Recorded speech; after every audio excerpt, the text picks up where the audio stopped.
Hello guys, welcome to another video of stock market. Friends, Jupiter Lifeline hospital guys एक upcoming IPO जो कि इसी हफ्ते मतलब कि इसी हफ्ते से ओपन होने जा रही है, जिसमें गाइज ये ओपन होने से पहले ही इसकी जीएमपी में एक बहुत बड़ा स्ट्रॉन्ग तेजी आया। तो आज इस वीडियो में हम जानेंगे इस कंपनी के बारे में, इस आईपीओ के बारे में, इसका कंप्लीट एनालिसिस करेंगे। चलिए फ्रेंड्स, वीडियो स्टार्ट करते हैं।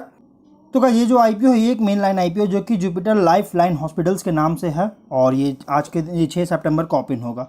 अगर हम बात करें कंपनी की बात तो 2007 में इनकॉर्पोरेट किया गया था, जो कि एक तरह का मल्टी स्पेशलिटी टर्शियरी और क्वार्टरनरी हेल्थ केयर प्रोवाइडर है मुंबई मेट्रोपॉलिटन एरिया, मतलब कि एमएमआर में और वेस्टर्न रीजन, इंडिया के वेस्टर्न रीजन में ये मल्टी स्पेशलिटी टर्शियरी और क्वार्टरनरी हेल्थ केयर प्रोवाइडर है। यहाँ पे जुपिटर लाइफलाइन हॉस्पिटल्स जो है ये मतलब कि ऑपरेट किया जाता है as a corporate quaternary care health care service provider के रूप में एज अ, जो कि वेस्टर्न रीजन्स में, इंडिया के वेस्टर्न रीजन्स में। और करेंटली जो है 3 हॉस्पिटल्स इस कंपनी का है जो कि ऑपरेट कर रही है, जिसमें गाइस है जुपिटर ब्रांड है थाने, पुणे और इंदौर में, ये 3 जगह पे। और इसका ब्रांड है, खुद का ब्रांड है जुपिटर नाम से। और टोटल ऑपरेशनल बेड कैपेसिटी है 1194 बेड्स का और 1306 डॉक्टर्स है इस कंपनी के, जिसमें गाइस इंक्लूड है स्पेशलिस्ट, फिजिशियन, सर्जन्स, ये सभी। और 31 मार्च 2023 का डेटा के अकॉर्डिंग बताया गया है।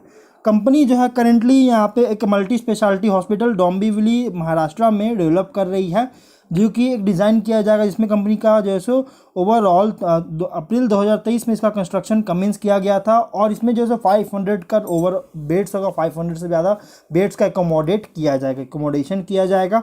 और क्राइसिल रिपोर्ट के अकॉर्डिंग कंपनी का जो थाने और इंदौर हॉस्पिटल है, ये कुछ ही वेस्टर्न रीजन के कुछ ही हॉस्पिटल में से ये 2 हॉस्पिटल ये जो इंक्लूड किया गया, जिसमें गाइज यहाँ पे न्यूरो रिहैबिलिटेशन सर्विसेज वगैरह, जैसे डेडिकेटेड रोबोटिक और computer assisted neuro rehabilitation centre के थ्रू जो है न्यूरो रिहैबिलिटेशन सर्विसेज वगैरह प्रोवाइड करती है, जो कि क्राइसिल रिपोर्ट का ही बताया गया है, इसके अकॉर्डिंग ही है।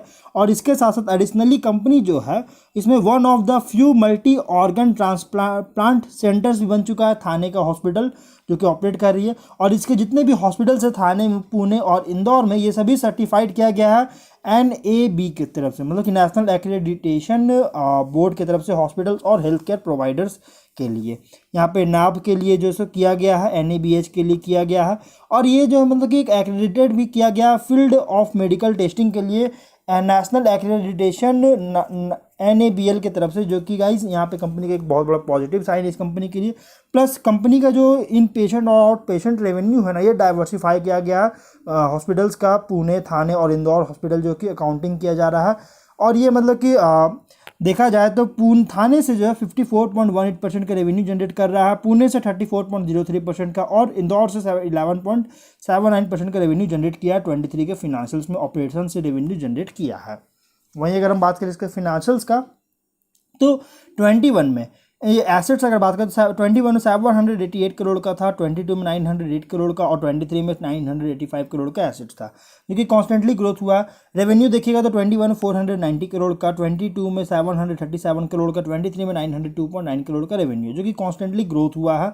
प्रॉफिट भी 21 में लॉसेस था, 2.3 करोड़ का लॉस था, 22 में 51 करोड़ का प्रॉफिट, 23 में 72.9 करोड़ का प्रॉफिट था, जो कि यहाँ पे कंपनी का टॉप एंड बॉटम लाइन से एक बहुत ही पॉजिटिव ग्रोथ देखने को मिला है, पोस्ट किया है रिपोर्टेड पीरियड्स में, जो कि इस कंपनी के लिए एक बहुत बड़ा पॉजिटिव साइन है।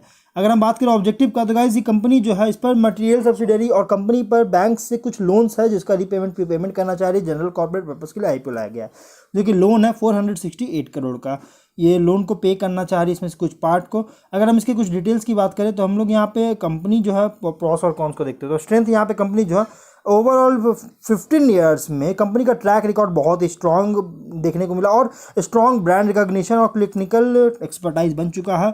और all hub no spoke model पर काम कर रही है, जो कि फोकस किया जाता है क्वालिटी पेशेंट्स केयर पर, जो कि सपोर्ट किया जा रहा है मॉडर्न इंफ्रास्ट्रक्चर और टेक्नोलॉजिकल कैपेबिलिटीज पे के थ्रू, जैसे ये मॉडर्न सपोर्ट किया जा रहा है। एबिलिटी बन चुका है, जिसमें कंपनी स्किल्ड और एक्सपीरियंस्ड हेल्थ केयर प्रोफेशनल्स को अट्रैक्ट और रिटेन करने में एबिलिटी बन चुका है। और ट्रैक रिकॉर्ड ऑपरेशनल और फिनेंशियल परफॉर्मेंस भी कंपनी का डाइवर्सिफाइड रेवेन्यू मिक्स के साथ जो सो एक ट्रैक रिकॉर्ड भी प्रूव कर चुकी है। एक्सपीरियंस मैनेजमेंट टीम है, प्लान कर रहा है अपने वेस्टर्न रीजन में ही कंपनी जो है सो ऑपरेशंस को और भी ज़्यादा एक्सपैंड करने का प्लान कर रही है। लेकिन रिस्क क्या है कि मोर देन हाफ कंपनी का जो रेवेन्यू होता है इसमें मोर देन हाफ जो है थाने हॉस्पिटल पर डिपेंडेंट है, जो कि 53% का रेवेन्यू जनरेट सिर्फ थाने से किया जा रहा है, जो कि मतलब कि हाफ से भी ज़्यादा जो 50% से ज़्यादा जो है सिर्फ थाने से ही रेवेन्यू जनरेट किया जा रहा है। और हाईली रेगुलेटेड इंडस्ट्री में ऑपरेट किया जाता है। हायर वर्किंग कैपिटल रिक्वायरमेंट का नीड होता है मेडिकल इक्विपमेंट कॉस्ट और man power cost, infrastructure maintenance और रिपेयर कॉस्ट में, जो कि एंसिलरी आइटम्स और फार्मास्यूटिकल्स के लिए जैसे बहुत ज़्यादा हाई वर्किंग कैपिटल रिक्वायरमेंट ज़रूरत होती है। कंपनी और सब्सिडरी पर जो है बहुत सारे लॉसेस देखने को मिला है पास्ट में। हाईली वर्क कॉम्पिटिटिव इंडस्ट्री में ऑपरेट कर रहा है, बहुत ही लो बेड ऑक्यूपेंसीज वगैरह है, और भी अदर इसके लिस्टेड पीयर्स के कंपैरिजन में देखेंगे तो लो बेड ऑक्यूपेंसीज वगैरह बन चुका है। तो ये मतलब कि बहुत थोड़ा सा रिस्क भी है इस कंपनी पर। लेकिन अगर हम इसके डिटेल्स की बात करें तो गाइज ये जो आईपीओ है 6 सितंबर से 8 सितंबर तक ओपन रहेगा। 10 रुपीज़ का फेस वैल्यू और 695 टू 735 रुपीज़ पर शेयर की प्राइस बैंड 20 शेयर्स की। लॉट साइज 869 करोड़ का इशू साइज, जिसमें से 542 करोड़ का फ्रेश इशू और 327 करोड़ का ऑफर फॉर सेल लाया गया है। Book build issue IPO NSE BSE दोनों में लिस्टेड होगा। अलॉटमेंट का डेट रखा गया है 13 सितंबर का, लिस्टिंग का डेट रखा गया 18 सितंबर का। अमाउंट 14,700 रुपीज़ का पे करना है। रिजर्वेशन दिया गया है क्यूआईबी को 50%, एचएनआई को 15%, रिटेल को 35% का ऑफर दिया गया है। प्रोमोटर है doctor Ajay Thakar, doctor Ankit Thakar, western medical solutions LLP इसके प्रोमोटर है। प्री इशू होल्डिंग 40.69% का। एक और प्रॉब्लम ये है कि इसके प्रोमोटर की होल्डिंग बहुत ही लो है, जो कि कह सकते हैं एक तरह लिस्टिंग होने के बाद जो है इसमें बहुत ज़्यादा लो हो जाएगा। अब यहाँ पे देखिए कंपनी जो है जुपिटर लाइफलाइन हॉस्पिटल जो है ये एमएमआर रीजन में एक हॉस्पिटल चेन के नाम से जाना जाता है। और ये मतलब कि हाई टेक और एडवांस हेल्थ केयर सर्विसेज, जो कि अल्ट्रा मॉडर्न डायग्नोस्टिक सर्विसेज के साथ जो है हाई टेक वगैरह भी जैसे प्रेफरेंस मतलब कि मिल रहा है, इस कंपनी को गेन कर रही है। और 23 के अर्निंग्स अकॉर्डिंग भी जो है फुल्ली प्राइस रखा गया। और पोस्ट कोविड जो है प्रेफरेंस जो है better equipment health care centres के जो प्रेफरेंसेस है उसके लिए जो सो प्रेफरेंसेस भी जो है सो बहुत तेज़ी से राइज हो रहा है। और राइटली प्लेस पर भी जो है यहाँ पे कंपनी काम कर रही है इस कैटेगरी में। और कंपनी जो है सो अपने फुटप्रिंट को वेस्टर्न रीजन में भी एक्सपैंड करने का प्लान कर रहा है, जो कि कह सकते हैं कंपनी एक हॉस्पिटल का जो है मतलब कि ब्रांडेड चेन का भी जो सो के लिए जो फैंसी करियर कंसिडर कर रहा है। तो इसलिए अगर आप मीडियम टू लॉन्ग टर्म के लिए इन्वेस्टमेंट करना चाहते हो तो आप अप्लाई कर सकते हैं। लिस्टिंग भी बहुत स्ट्रॉन्ग मिलने के चांसेस है, जो कि यहाँ पे 2215 का जेएमपी चल रहा है, इसके अकॉर्डिंग 29% की लिस्टिंग मिलने के चांसेस है। तो अब हम लोग जो है वीडियो को यहीं पर एंड करते हैं। अगर कोई डाउट है कमेंट बॉक्स में पूछे। मिलते हैं नेक्स्ट वीडियो में। Till then bye bye.